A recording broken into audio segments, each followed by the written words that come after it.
할렐루야. 오늘 이 금요 미랄 기도에 또 이렇게 여전한 방식으로 변함없이 또 한결같이 이 자리에 나오신 우리 모든 성도님들을 예수 그리스도 이름으로 환영하고 축복합니다. 우리 한번 옆에 계신 분들과 우리 반갑게 한번 인사하겠습니다. 전후좌우로 잘 오셨습니다. 환영합니다. 축복합니다. 이렇게 인사하겠습니다.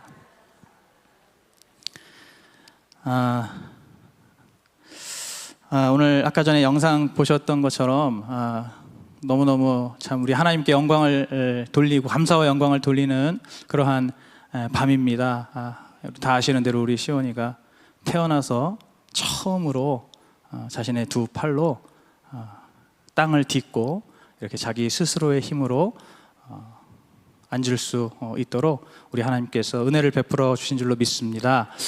우리 그 시온이의 그 정말 그 두 팔에 새로운 힘을 불어 넣어 주셔서 그렇게 땅을 딛고 앉을 수 있도록 해주리 하나님께 우리 다시 한번 감사와 영광의 박수를 올려드립니다. 할렐루야. 주님 홀로 영광 받아 주시옵소서. 주님 찬양합니다. 주님 경배합니다. 할렐루야. 아멘. 우리의 모든 기도가 땅에 떨어지지 않고 하나님의 정하신 때와 기한을 따라서 신실하게 응답되고 이루어지는 줄로 믿습니다. 아멘. 오늘 이 밤에 새로운 갈렙들이 좀 더 이렇게 생기셨네요. 지난주에 이어서 또 새로운 우리 갈렙과 같은 믿음의 용사와 같은 우리 성도님들이 이 헤브론 산지를 차지하셨습니다. 감사드리고 제가 감사할 일은 아니지만 우리 하나님께서 다 보시고 기억하시고 그 믿음의 분량만큼 우리 주님께서 역사하시고 인도하실 줄로 믿습니다. 여러분 갈렙과 같은 믿음의 용사들의 행보는 끝나지 않았습니다. 사실은 이 자리만이 헤브론 산지가 아니고 우리가 신앙생활하는 우리의 모든 삶의 그 현장 속의 영역 속에 우리 하나님께서 기뻐하시고 찾으시는 그러한 헤브론 산지를 잘 찾으셔서 그것을 차지하시고 정복하시는 우리 성도님들 되시기를 축복합니다. 제가 지난주 금요일과 또 주일 저녁 설교 이제 우리가 잠언을 큐티하고 있기 때문에 이 잠언 말씀을 설교를 하면서 이 잠언에 의거해서 제가 말씀드렸습니다. 지혜로운 자는 의인이고 지혜가 없는 자는 악인이라고 말씀드렸습니다. 제 생각이 아니고 바로 이 잠언에 계속해서 반복되는 반복적으로 우리에게 말씀하시는 말씀입니다. 그래서 이 지혜라는 것은 단지 있으면 좀 더 좋고 없어도 크게 문제없는 그런 어떤 추가 옵션이 아닌 거죠. 우리가 자동차를 구입할 때 그 기본 사양이고 거기에 옵션을 추가하지 않습니까? 더 좋은 어떤 그 컨디션을 만들기 위해서 옵션을 추가하는데 이 지혜라는 것은 우리가 살아가는 데 있어서 우리가 하나님을 믿으며 살아가는 데 있어서 그런 옵션이 아니라는 거예요. 지혜가 있으면 좀 더 좋고 없어도 상관없는 그런 옵션이 아니고 이 지혜는 필수적으로 필요한 것이다. 왜냐하면 의인과 악인을 가르는 기준 아닙니까?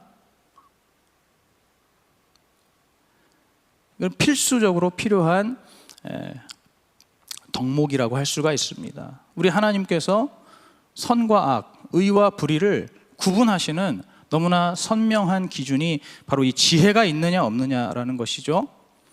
그래서 예수님도 말씀하시잖아요. 비둘기처럼 순결하게 살기도 하지만 동시에 뱀처럼 지혜롭게 살아야 한다라고 예수님도 말씀하시지 않았습니까? 이 지혜가 이렇게 중요하다는 거예요. 그렇기 때문에 우리 하나님께서 특별히 이 잠언의 말씀을 통해서 계속해서 끊임없이 반복적으로 하시는 말씀이 뭐냐면 우리를 향해서 우리로 하여금 지혜를 구하라고 계속 말씀하시는 거예요. 너희들이 신앙생활하면서 그냥 믿지 말고 지혜를 구해야 된다. 지혜를 찾아라. 지혜를 얻어라. 그래서 잠언 1장 20절 21절에 보시면 이 지혜가 길거리에서, 광장에서, 성문 어귀와 성중에서 우리를 애타게 부르고 있다라고 말씀하시지 않습니까? 지혜가 우리를 부르고 있다는 거예요. 내가 여기 있다고. 광장에서, 성중에서, 거리에서 이 지혜가 우리를 부르고 있다는 겁니다. 그런데 우리는 참 의외로 이 신앙생활을 하면서 지혜를 구하지 않아요. 여러분 평소에 기도하실 때, 여러분을 위해서, 자신을 위해서 기도하실 때 지혜를 달라고 그렇게 기도하시는 분들이 얼마나 계시는지 모르겠습니다. 의외로 별로 없으세요. 여러분, 이 잠언에서 말씀하시는 지혜는 하나님의 뜻을 알고 하나님의 뜻대로 살 수 있는 그러한 지혜입니다. 그리고 이 잠언의 지혜는 바로 우리를, 나와 우리 모두를 살리는 지혜, 다시 말해서 우리를 구원으로 인도하는 그러한 지혜가 이 잠언에서 말씀하시는, 그리고 하나님께서 우리에게 말씀하시는 지혜입니다. 그런데 우리가 이 지혜를 오해하는 거예요. 우리가 이 지혜를 어떻게 오해합니까? 지능으로 오해해요. 이 지혜를 어떻게 오해합니까? 학력으로 오해합니다. 이 지혜를 학벌로 오해합니다. 이 지혜를 어떤 분야의 전문 지식으로 오해합니다. 지혜를 이런 식으로 오해하는 거예요. 그래서 어떡합니까? 이 지혜가 공부하는 학생들한테나 필요하다고 생각하는 거예요. 우리 자식들 대학 가야 되니까, 공부 잘해야 되니까, 그런 학생들을 위해서만 필요한 것이 이 지혜라고 우리가 이렇게 많이 생각하고 있다는 겁니다. 그래서 여러분들이 자녀를 위해 기도할 때는 뭐 지혜와 명철과 총명을 달라고 기도하시겠지만 정작 내 자신을 위해서는 그런 기도를 많이 안 한단 말이죠. 왜냐하면 나는 학생도 아니고 내가 무슨 시험을 보는 것도 아니기 때문에 지혜를 구할 필요를 못 느끼는 겁니다. 그러면서 마치 학교에도 보면 한 반에 공부를 잘하는 아이들은 몇 명 딱 특별한 소수만 있는 거잖아요. 그런 것처럼 이 지혜도 특별한 몇몇 소수의 사람들만 가지고 있는 것이라고, 그렇게 우리가 은연중에 그렇게 생각을 하고 있다는 거예요.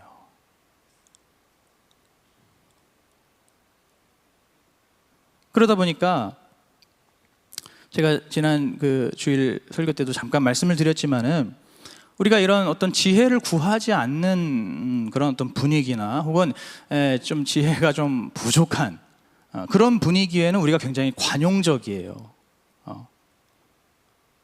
그죠? 저는 잘 몰라요. 저는 잘 모릅니다. 저는 별로 아는 게 없어요.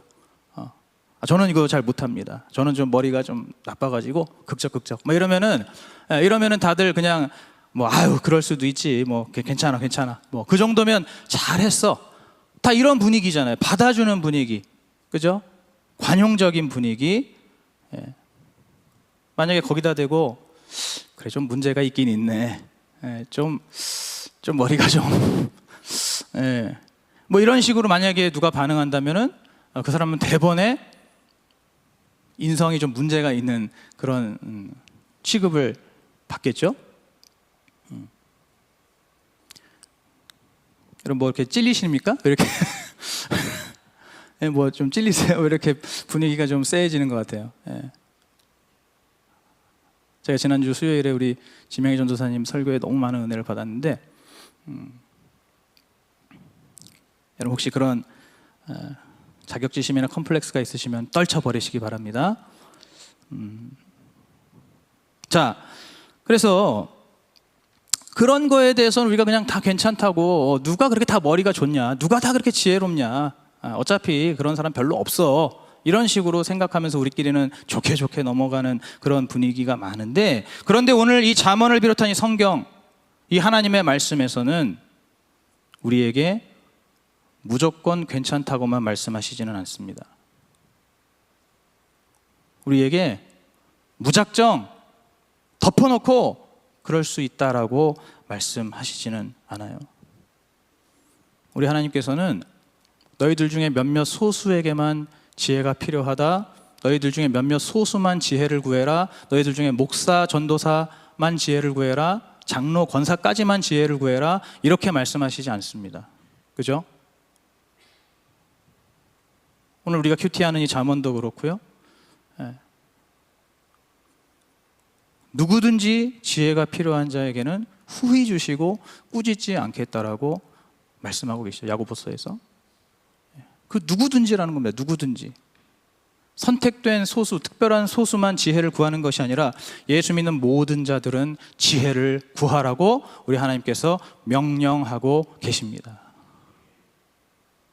여러분, 그래서 때에 따라서는 우리 주님께서 이 말씀 속에서 정말로 애정을 담아서 돌직구를 날리시기도 하고, 또 때로는 아주 매운맛으로 말씀을 하시기도 합니다. 오늘 본문이 바로 그런 말씀 중에 하나입니다. 오늘 한번 본문의 구절들을 좀 보겠습니다. 먼저 1절과 2절을 같이 좀 보겠는데, 악인의 형통을 부러워하거나 그들과 어울리려고 하지 말라는 겁니다.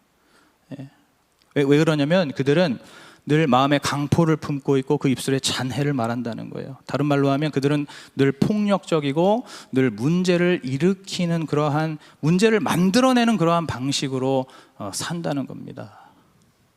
여러분, 여기서 알 수 있는 거는요, 이 악인들에게도 그들 나름의 지혜가 있다는 겁니다. 악인들에게도요, 이 세상을 살아가는 그러한 요령과 그러한 처세와 어떤 성공의 수단이 그들에게도 있다는 거예요.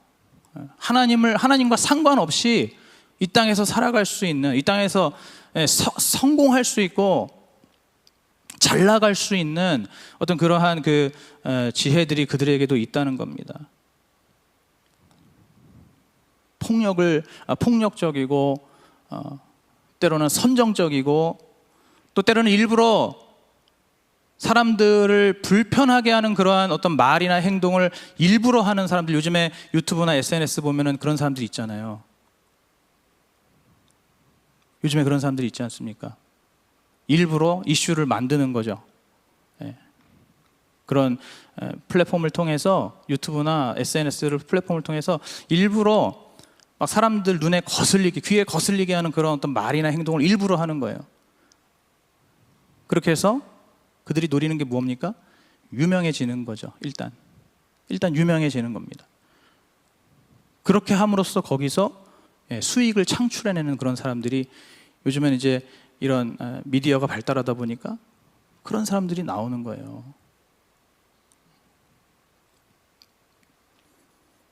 악인들도 그들의 나름대로 이 세상을 헤쳐나가고 살아가는 그러한 그 지혜가 있는데, 그렇게 사람들의 관심을 끌고 유명해지고 또 자기 이익을 챙기는 그러한 지혜가 있는데, 그러한 지혜를 부러워하지 말라는 겁니다.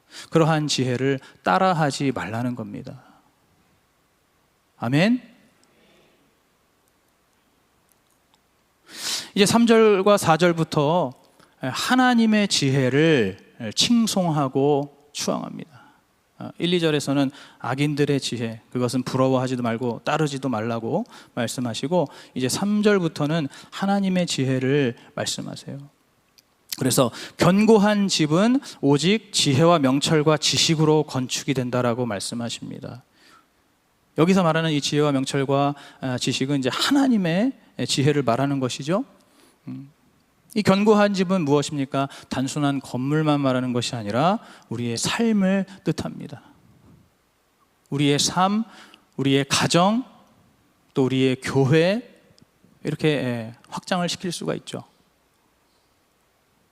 오직 지혜와 명철과 지식으로 우리의 집이 견고하게 지어진다는 것입니다. 세상의 지혜가 아니고 하나님의 지혜로 집이 견고하게 지어진다는 거예요. 5절과 6절에서 뭐라고 말씀합니까? 지혜 있는 자는 강하고 지식 있는 자는 힘을 더한다라고 말씀하십니다. 특별히 70인역이라고 하는 성경에서는 지혜 있는 자는 강한 자보다 낫고라고 번역을 합니다. 지혜 있는 자가 강한 자보다 낫다는 거예요. 그리고 지식 있는 자는 큰 밭을 가지고 있는, 큰 재력을 가지고 있는 사람보다 낫다라고 말씀합니다. 그렇기 때문에 다른 거 의지하지 말고 오직 이 지혜로 싸우라는 거예요. 6절에 너는 모략으로 싸우라. 승리는 모사가 많음에 있느니라.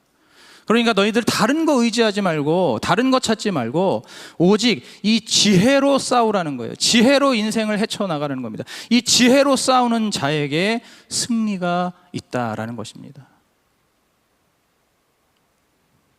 전략과 모략과 계책 다 하나님의 지혜를 말씀하시는 거예요. 그래서 이 지혜, 바로 지혜의 힘을 말하고 있는 것이죠. 지혜의 힘 또는 지혜가 힘이라는 겁니다. 힘이 다른 데 있는 것이 아니고 우리의 치고받고 싸우는 그런 어떤 우리의 싸움 실력에 있는 것이 아니고 그 힘은 바로 승리할 수 있는 힘은 지혜에 있다는 거예요. 그래서 지혜가 힘이라는 겁니다. 지금 하나님의 지혜를 계속 칭송하고 있는 거죠. 7절에서 뭐라고 말씀합니까? 지혜는 너무 높아서 미련한 자가 미치지 못하고 성문에서 그 입을 열지도 못한다. 무슨 말인가요? 조금 의역하면 미련한 자는 그 지혜가 힘인 줄을 모른다는 겁니다, 여러분. 미련한 자들은요, 다른 게 힘인 줄 알아요. 돈이 힘인 줄 알아요. 자기의 건강, 체력이 힘인 줄 압니다. 자기의 어떤 싸움 실력이 힘인 줄 알아요. 미련한 자는 지혜가 힘이라는 것을 모른다는 겁니다. 그리고 8절과 9절 말씀 같이 보시면 악을 꾀하는 자, 그리고 미련한 자, 그리고 거만한 자가 나오고 있는데 사실상 다 같은 사람입니다. 다 같은 사람이에요. 미련한 자는 지혜가 필요 없다고 생각하는 사람이거든요. 그러니까 어떻게 되겠습니까? 당연히 거만해지죠. 난 지혜가 필요 없어. 그러니까 거만해지는 겁니다. 여러분, 지혜가 없다 보니까, 하나님의 지혜가 없다 보니까 어떻게 됩니까? 그의 생각이 악한 쪽으로 흘러가는 겁니다. 아까 1절, 2절에서 말씀드렸죠. 그들에게 강포가 있고 그들의 입술에는 잔해가 있다. 폭력과 문제, 이러한 것들로 가득한 그러한 그 악한 생각, 그쪽으로 자꾸 흘러간다는 거예요. 그래서 어떻게 됩니까? 사특한 자가 되는 것이죠. 그래서 다 같은 겁니다. 미련한 자, 그러니까 지혜 없는 자, 그런 자가 거만한 자이고, 그러한 자는 필연적으로 악을 향해서 달려갈 수밖에 없고, 그가 하는 모든 어떤 그 짜내는 생각들이 악한 생각일 수밖에 없다라는 거예요. 자, 그리고 이제 10절부터가 중요합니다. 10절부터 우리 하나님께서 이 말씀을 읽고 듣는 우리에게 돌직구를 날리십니다. 10절 말씀해 보시면, 네가 만일 환난 날에 낙담하면 네 힘의 미약함을 보인 것이다, 이렇게 말씀합니다. 네가 환난 날에 만약에 낙담하게 된다면, 환난 날에 네가 낙담한다면 그건 단지 네 힘이 약해서 그런 거야. 그럼 하나님 너무나 냉정하게 말씀하시죠? 그건 네 힘이 약한 거야. 여러분, 계속해서 지금 이 힘이 무엇이라고 말씀드렸습니까? 지혜죠, 지혜. 지혜가 힘이라고 말씀드렸잖아요. 그러니까 환난 날에 네가 낙담하게 된다면 결국 너의 지혜 없음으로 인한 것이다라는 겁니다. 모든 환난 날과 모든 낙심과 모든 무기력의 원인은 너의 지혜 없음이라는 거예요. 지혜 없음 때문이라는 거예요. 너의 미련함 때문이라는 겁니다. 어떠한 경우에도 변명의 여지가 없는 너의 책임이라는 겁니다. 굉장히 매운맛이죠? 뜨끔하게 들리시죠? 이것을 구체적으로 말씀하시는 것이 11절과 12절 말씀입니다. 여러분, 환난 날, 이 환난 날이라는 것은 우리 개인의 어떤 문제가 생기고 고난이 닥치는 그러한 환난 날만을 말하는 것이 아니고요. 큐티인에서도 보시면 내 이웃이 사망으로 끌려가고 또 살육을 당하게 되는 그러한 일, 그러한 날들, 이것을 환난 날이라고 한다는 거예요. 그러니까 이 환난 날이라는 것은 무슨 말입니까? 결국에는 내가 하나님의 말씀대로 살지 못하고, 그리고 내가 정말로 하나님의 그 뜻을 따라서 다른 영혼을 구원하는, 살리는 그러한 삶을 살지 못하는 그러한 상황을 환난 날이라고 한다는 거예요. 내가 뭐 어디 무슨 사고가 나고 고생을 하고 뭐 이런 환난 날이 아니고요. 하나님의 뜻대로 살지 못하는 그러한 날들, 말씀대로 순종하면서 거룩하게 살지 못하는 그러한 날들, 그러한 환난 날을 말하는 겁니다. 자, 그럴 때에 그렇게 내 이웃이 죽어가고 있는 그러한 환난 날에 그들을 건져내지 못하고 그들을 구원하지 못하게 되는 것, 그것이 바로 낙담하게 되는 일이죠. 낙담하게 되는 일. 내가 다른 사람을 살릴 수가 없으니까, 다른 사람이 죽어가는 것을 볼 수밖에 없으니까 마음에 낙담이 되는 것이죠. 자, 그럴 때에 12절 말씀, 나는 그것을 알지 못하였노라 라고 변명할 수 없다는 겁니다. 저는 몰랐습니다. 저는 할 수 없었어요. 저는 아는 게 없었습니다 라고 그렇게 변명할 수 없다는 겁니다. 왜 그렇습니까? 마음을 저울질하시고 내 영혼을 잘 아시는 하나님께서 내 깊은 마음을 다 알고 계시기 때문인 거예요. 나의 삶을 알고 계시기 때문입니다. 바로 내가 지혜를 구하지 않았다는 거예요.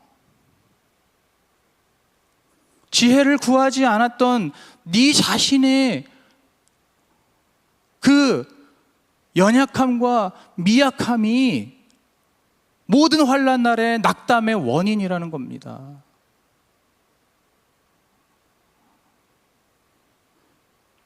여러분, 잘 듣고 계신가요? 이해가 되고 계신가요? 너가 평소에 하나님께 지혜를 구했어야지. 너 다른 것만 맨날 구하지 않았느냐? 우리가 조금 돌려 생각한다면,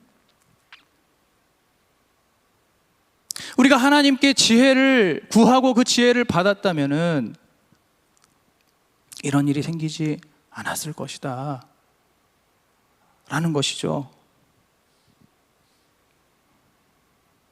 여러분, 오늘 우리가 정말 그럴 때가 꽤 있지 않습니까? 우리 가정에서, 또는 회사에서, 또 교회에서, 또 우리 교회의 교구에서, 또 여러 부서와 기관에서 우리가 정말 하나님의 뜻을 잘 이루는 삶을 살아야 되고, 또 주님께서 주신 사명을 감당하는 삶을 살아야 되고, 우리가 정말 한 영혼을 살리는, 구원하는 그러한 삶을 우리가 살아야 하는데, 하나님께서 그렇게 살라고 우리에게 말씀하시는데, 우리의 삶 가운데 우리가 조금만 어려운 일을 만나고, 곤란한 일을 만나고, 힘든 일을 만나고, 그렇게 오늘 잠언 말씀처럼 환난 날을 만나게 되면 우리가 어떡합니까? 너무너무 쉽게 낙심하면서 지금 저는 못합니다. 저는 못해요. 저 시키지 마세요. 전 더 이상 못하겠어요. 그건 무리입니다. 저는 어쩔 수 없어요. 여러분, 이러한 생각들과 이러한 말들이 우리 안에 얼마나 쉽게 나옵니까? 여러분, 그런데 사실은 그 모든 것들이 우리 하나님 앞에서는 변명이라는 겁니다. 오늘 말씀 잘 들으세요. 제가 여러분 미워서 이렇게 말씀드리는 게 아닙니다. 오늘 이 잠언 말씀에 의거해서 말씀드리는 거예요. 주님, 저는 못해요. 저는 이거 안 됩니다. 저는 잘 몰라요. 이거 다른 사람 시키셔야 돼요. 이렇게 말하는 것이 전부 변명이라는 거예요. 소심하고 비겁한 변명이라는 겁니다. 왜 그렇습니까? 정작 우리가 하나님께 지혜를 구한 적이 없잖아요. 하나님께서 무언가를 여러분에게 말씀하실 때, 우리에게 말씀하셨을 때 그것이 내 생각과 내 기준으로 이건 나한테 너무 어려운 일인데, 나 할 수 없는 일인데, 힘든 일인데, 이건 내가 순종하기 너무 어려운데 라고 생각은 하는데, 정작 그걸 할 수 있는 지혜를 구한 적이 없다라는 겁니다. 하나님께 지혜도 구하지 않으면서 그냥 무조건 못하겠다고, 무조건 모르겠다고, 그렇게 주님 앞에 우리가 말하고, 또 여러분 우리 사람 사이에서도 그렇게 말하지 않습니까? 우리 서로 공동체 안에서도 그런 얘기들을 사실 적잖이 하잖아요. 하나님께서 지혜를 주시면은 뭐든지 할 수 있다고 여러분 믿으십니까?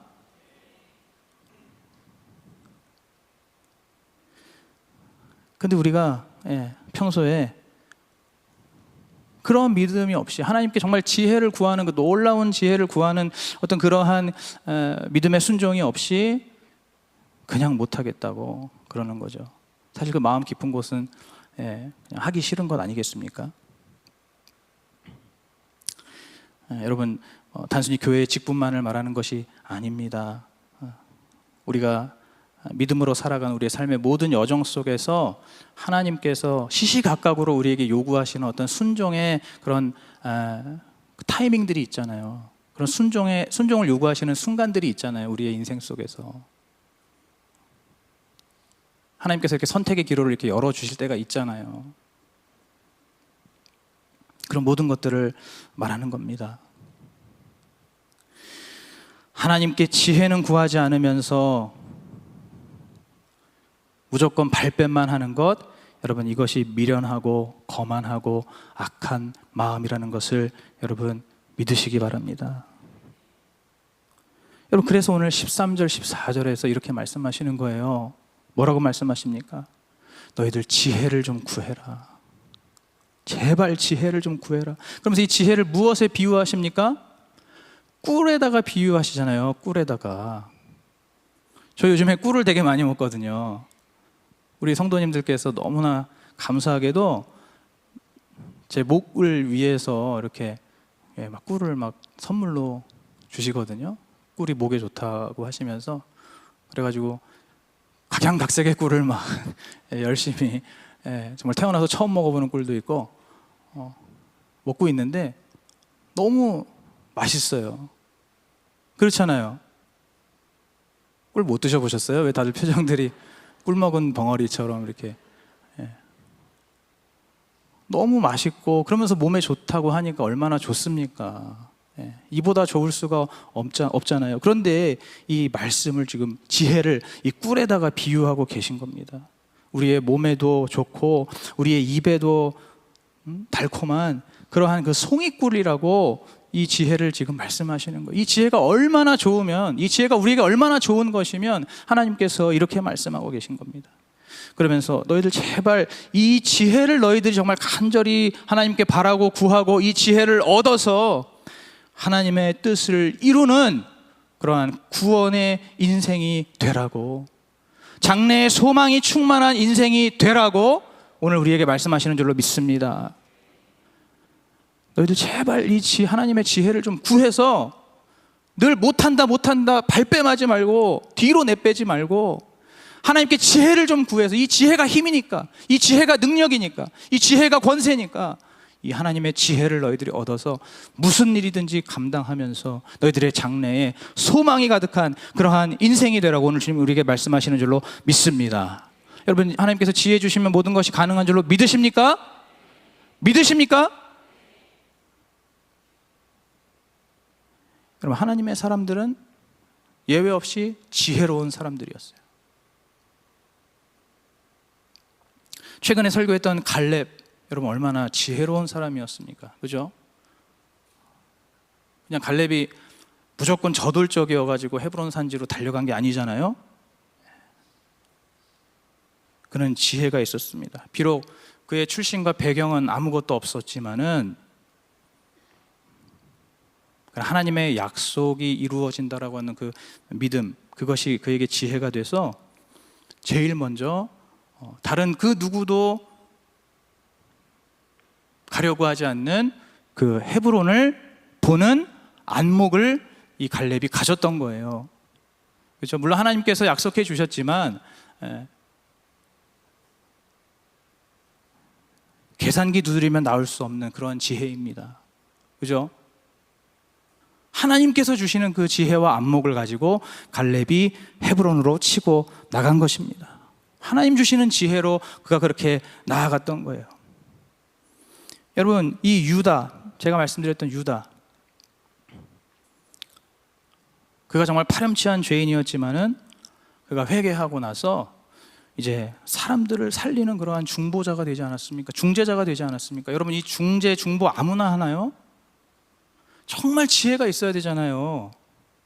정말 지혜와 그 다음에 희생하는 그러한 마음이 있어야만 할 수 있는 것이 이 중재자의 역할 아닙니까? 하나님께서 유다의 회개한 이 유다에게도 놀라운 지혜를 주셔서 그가 이전에는 허랑방탕하게 그렇게 살았지만은 이제는 하나님 주시는 지혜로 그의 모든 일가를 다 살리는 그러한 중보자가 되었다는 것. 하나님 주시는 하나님의 지혜로 그 유다가 그러한 일들을 할 수 있었던 것입니다. 아까 제가 말씀드렸지만 우리 지명희 전도사님께서 수요 예배 때 설교하시고 또 간증하시면서 우리에게 말씀해 주신 게 있잖아요.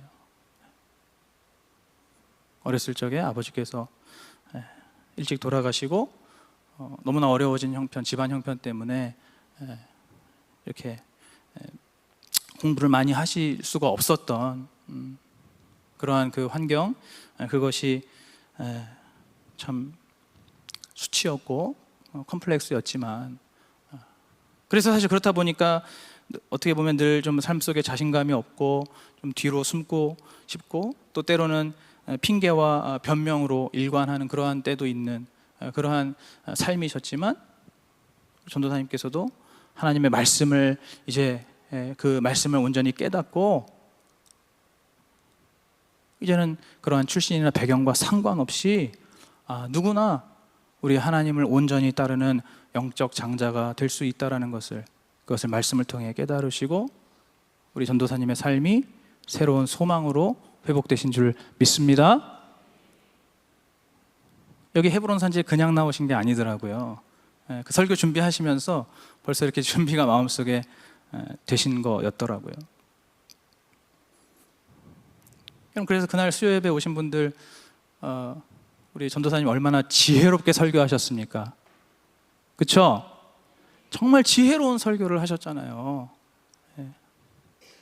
궁금하신 분들은 유튜브를 보시기 바랍니다. 유튜브에 설교가 또 올라와 있으니까.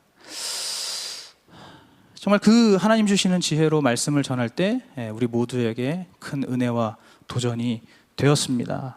여러분, 오늘 이 밤에 우리가 구할 것이 무엇이겠습니까? 오늘 이 밤에는 우리가 정말로 우리 하나님께 정말 좀 지혜를 달라고 기도했으면 좋겠습니다. 여러분, 이 지혜는 하나님의 뜻대로 사는 지혜이고 이 지혜는 우리 모두를 살리는 지혜인 줄로 믿습니다.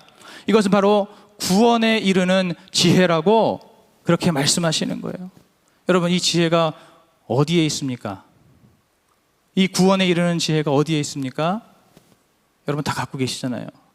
다 성경, 말씀, 이 성경이 바로 구원에 이르는 지혜가 이 성경에 있다는 겁니다. 여러분, 혹시 이거 말씀 구절 좀 준비가 되었을까요? 디모데후서? 네, 우리 한번 화면 보시면서 같이 한번 읽어보겠습니다. 시작. 또 네가 어려서부터 성경을 알았나니 성경은 능히 너로 하여금 그리스도 예수 안에 있는 믿음으로 말미암아 구원에 이르는 지혜가 있게 하느니라. 아멘. 구원에 이르는 지혜가 있게 하느니라. 아멘. 우리에게 주신 성경에 구원에 이르는 지혜가 있다는 겁니다.